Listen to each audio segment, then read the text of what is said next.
নমস্কার, আমি জ্যোতিষ সম্রাট বিনয় শাস্ত্রী। আজকে আমার ভিডিওর আলোচ্য বিষয় বক্রী বুধকে নিয়ে। এই বুধ কর্কট রাশিতে এখন বসে আছে দেবগুরু বৃহস্পতির সঙ্গে।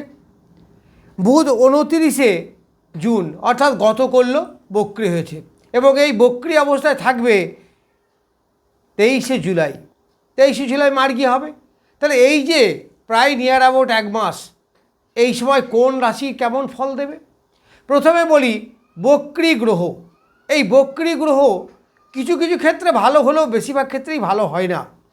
বক্রী গ্রহের বল বাড়ে অনেক, কিন্তু শুভত্ব অনেক কমে যায়। তাহলে বুধ আমাদের যা দেয় সেগুলো কি সঠিকভাবে দিতে পারবে না? তো যাই হোক, কোন রাশির পক্ষে কেমন দেবে সেই সম্বন্ধে বলি। প্রথমে বলি মেষ রাশি বা লগ্ন। মেষ রাশি বা লগ্নের তৃতীয়পতি এবং ষষ্ঠপতি বুধ বসে আছে চতুর্থে বক্রী অবস্থায়। তাহলে চতুর্থ থেকে আমাদের মূলত সংসার, এডুকেশন, তৃতীয় থেকে এনার্জি এবং ষষ্ঠ থেকে পেটের সমস্যা, রোগ, লোন, শত্রুতা, এইগুলো কিন্তু মোটেই ভালো জায়গা নয়। ফলে সংসারের ব্যাপারে যথেষ্ট সতর্ক থাকবেন। সেখানে যেন কোনো ঝামেলা, ঝঞ্ঝাট, অশান্তি, বনমালিন্য পরিবারের মধ্যে এইগুলো যেন না হয়। মাঝে মাঝে দেখবেন আপনার লেথার্জিক ফিল করবেন, অর্থাৎ এনার্জি লস করবেন। আবার পেটের সমস্যাও কখনো কখনো বেশ দেখা দেবে। ফলে এটা একটু সাবধানতা অবলম্বন করা উচিত। যারা বয়স্ক লোক আছেন তাদের পেটের ব্যাপারে বেশ সাবধান হবেন, খাবার দাবার বেশ বুঝে সুঝে খাবেন। তারপরে যে বৃষ রাশি, বৃষ রাশির দ্বিতীয়পতি এবং চতুর্থপতি। তাহলে বৃষ রাশির দ্বিতীয়পতি এবং পঞ্চমপতি।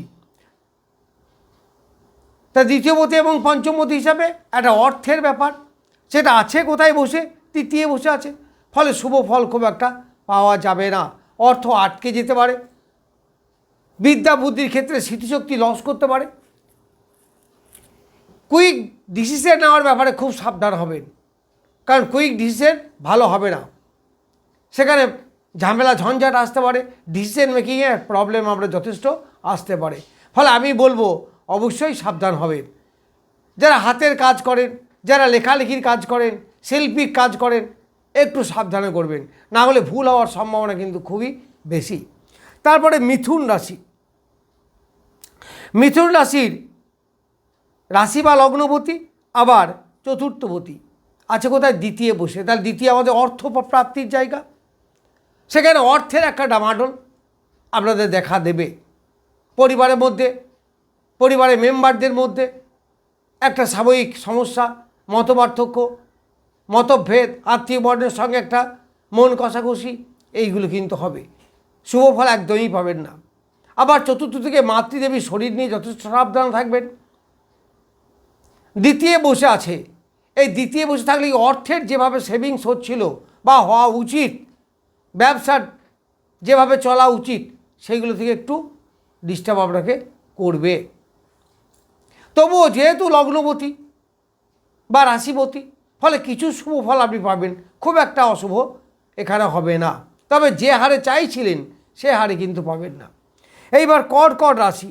তাহলে রাশিতেই বসে আছে, আবার দ্বাদশপতি বুধ, আবার দ্বাদশপতি এবং তৃতীয়পতি। ফলে কর্মের প্রতি এনার্জি সমস্যা হবে। যারা বাইরে আছেন, কর্মসূত্রেই হোক আর পড়াশুনোর ব্যাপারেই হোক, যেভাবেই হোক, তাদের কিন্তু সতর্কতা অবলম্বন করবেন। যদিও রাশিতেই বসে আছে, আবার বৃহস্পতির সঙ্গে বসে আছে, যদিও বৃহস্পতি শুভ গ্রহ কর্কট রাশি বা লগ্ন সাপেক্ষে। ফলে এখানে মোটামুটি কিছুটা শুভত্ব আপনি পাবেন। জ্ঞান বিদ্যা বুদ্ধির ক্ষেত্রে খুব একটা সমস্যা হবে না, তবু ডিসিশন মেকিং একটা প্রবলেম হতে পারে, একটু সাবধানে থাকাই ভালো। তারপরে সিংহ রাশির, সিংহ রাশির একাদশপতি বসে আছে দ্বাদশে। ফলে আয়ের থেকে ব্যয় বেশি হবে। আবার দ্বিতীয়পতি বুধ, তাহলে আয় যেমন হবে তার থেকে ব্যয় বেশি হবে। কথা বলবেন খুব সাবধানে।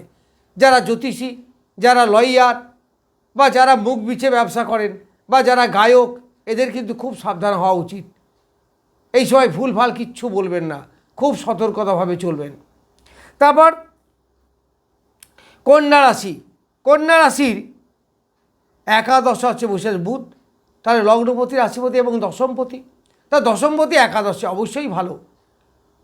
তবে দশমপতি একাদশে এখানে কিন্তু উপচয় স্থান, ফলে আপনার আয় বৃদ্ধি হবে। ডিসিশন মেকিং একটি প্রবলেম হলেও আয় উপার্জন ব্যবসা ক্ষেত্রে বেশ ভালো, কোনো সমস্যা সেরকম হবে না। এবার তুলা রাশির দ্বাদশপতি এবং নবমপতি বসে আছে কোথায়? দশমে। তা দশম উপচয় স্থান, এখানে গিয়ে বুধ কিন্তু মোটামুটি ভালো ফল দেবে।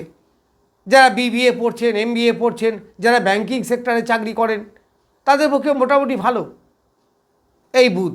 তবে দ্বাদশপতি তো একটু সতর্কতা অবলম্বন করাই ভালো, ব্যবসার ক্ষেত্রে একটু সাবধানতা অবলম্বন করবে, তবে ব্যবসা বাণিজ্য মোটামুটি ভালো চলবে। আর তাছাড়া তুলা রাশি বা লগ্ন সাপেক্ষে বুধ হচ্ছে মিত্র গ্রহ। এবার বৃশ্চিক রাশি অষ্টমপতি একাদশপতি বসে আছে কোথায়? ভাগ্যস্থানে। তাহলে এখানে কিন্তু ভাগ্যের একটু ডিস্টার্ব আপনাকে করবে। তাহলে অষ্টমপতি হিসেবে বাধা বিপত্তি আপনার অনেকটা বেড়ে যাবে।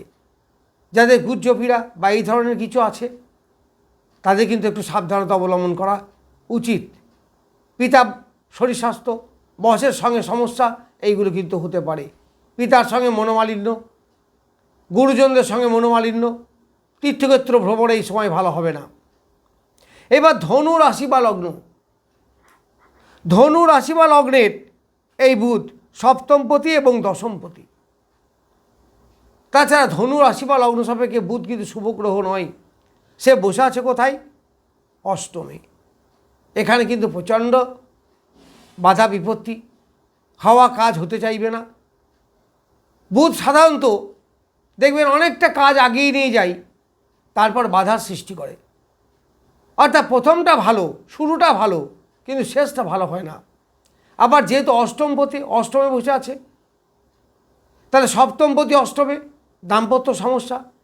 এই সময়ে শুভ বিবাহ হলে একটু কিন্তু তাদের সমস্যা দেখা দেবে। তবে এই বুধ দশমপতিও বটে, দশমপতি হিসাবে ভালো, কিন্তু যেহেতু অষ্টমে বসে কর্মের একটু বাধা বিপত্তি এইগুলো সৃষ্টি করবে। মোরালেস বলতে গেলে বক্রী গ্রহ খুব একটা ভালো ফল দেয় না, বিশেষ করে শুভ গ্রহ যদি হয় তাহলে সমস্যা বেশি আনবে, কারণ সে তার শুভত্ব ক্ষেত্রে বাধার সৃষ্টি করবে। এইবার মকর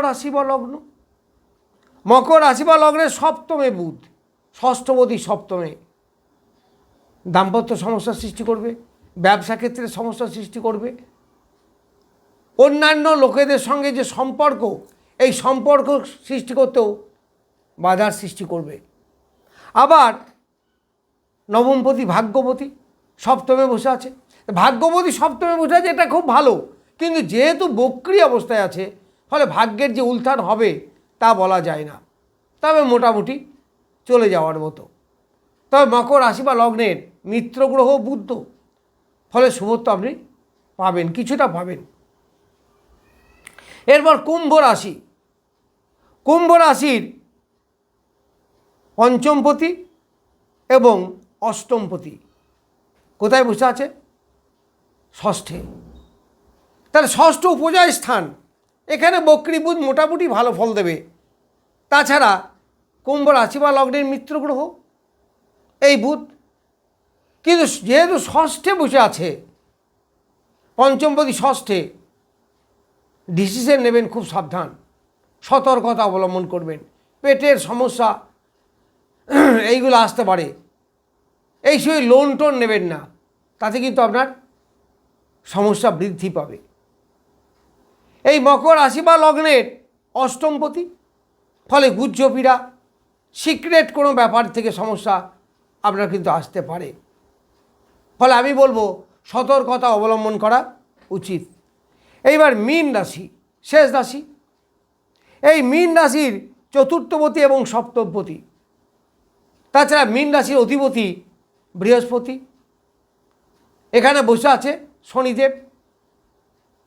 এই মীন রাশি বা লগ্ন সাপেক্ষে বুধ কিন্তু শুভগ্রহ মোটেই নয়। আবার মীন রাশির পঞ্চমে বসে আছে, ফলে ডিসিশন মেকিংয়ে প্রবলেম, স্মৃতিশক্তি লস করতে পারে।